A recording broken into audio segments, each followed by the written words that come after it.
No, I call Megan Woods. Thank you, Mr. Chairman. Thank you, Mr. Chairman, and it's my great pleasure to take a call on the widest ranging part of this debate, as you identified, Mr. Chairman, on this Telecommunications Development Levy Amendment Bill. And Mr. Chairman, that this is a seemingly very short piece of legislation that we have before us, just 4 parts. But it is, as a number of my colleagues have done before me, want to talk about the title of this bill in terms of the Telecommunications Development Levy Amendment Bill. And Mr. Chairman, one of the objections that has been raised from Labor members who have spoken previously is that this is increasing a taxation from a government that purported that there would be no new taxes. And what do we have here? A new tax and an increased tax. That it's dressed up, we're trying to call it a levy, trying to soften the blow, but let's call this what it is. And we have had the industry come out today. And one of the questions we've had is why the need to use this process of urgency to go through this. And I think that that is a real question that does need to be addressed.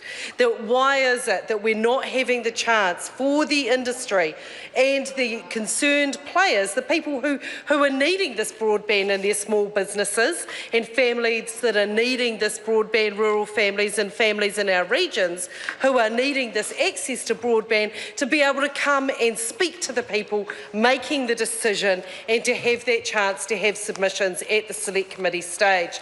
That Mr. Chairman, urgency should be used for real reasons, not just as a way to ram through some legislation that you think might be a little bit unpopular and you don't want to give people a chance to front up and have some objection to. But Mr. Speaker, this legislation is absolutely on message for the government, because theirs was a budget that was long on broken promises, that theirs was a government that was short on vision, and it was a government that all around tried to scurry around the fact and get as close to reaching the non-surplus as it could. The non-surplus, of course, otherwise known as a deficit. But Mr. Speaker, that what we do have here is a piece of legislation and the title that is quite misleading for people, because of course it goes without saying that Labor supports more people getting connected to broadband, that we know that this is absolutely imperative for the future of New Zealand. We know it's important for education, we know that it's important for our businesses, we know that it's important for our industries, we know that it is absolutely vital, and we have consistently focused on getting rural and regional New Zealand a plan for this full community-based fibre schemes. This is something that has occupied our minds when we have been in government and our actions. However, the existing rural broadband scheme has been a flop. It's a rural broadband scam. It's not working. Not only is it a waste of government money, but it lacks accountability and transparency.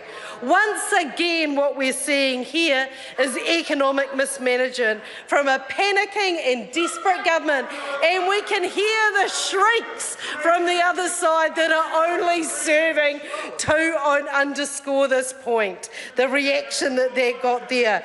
It's another example of how it is that National is neglecting the regions and treating them like the poor country cousins. Rural customers are going to end up paying more for this, far from less. And that it is shocking in Waitaki, what I am told.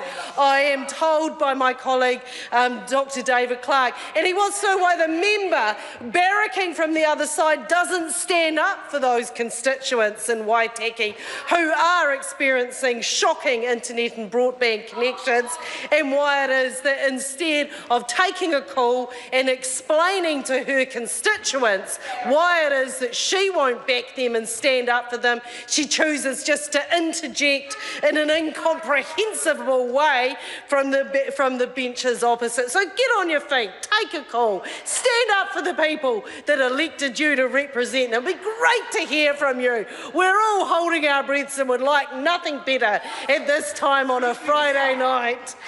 The rural broadband initiative was supposed to deliver speeds of 5 meg to 86% of rural households and businesses. At the time, Stephen Joyce said that this was meant to mean 252,000 customers in rural New Zealand getting access to high-speed broadband comparable to urban levels of services and prices, Mr. Chairman. Richard Prosser.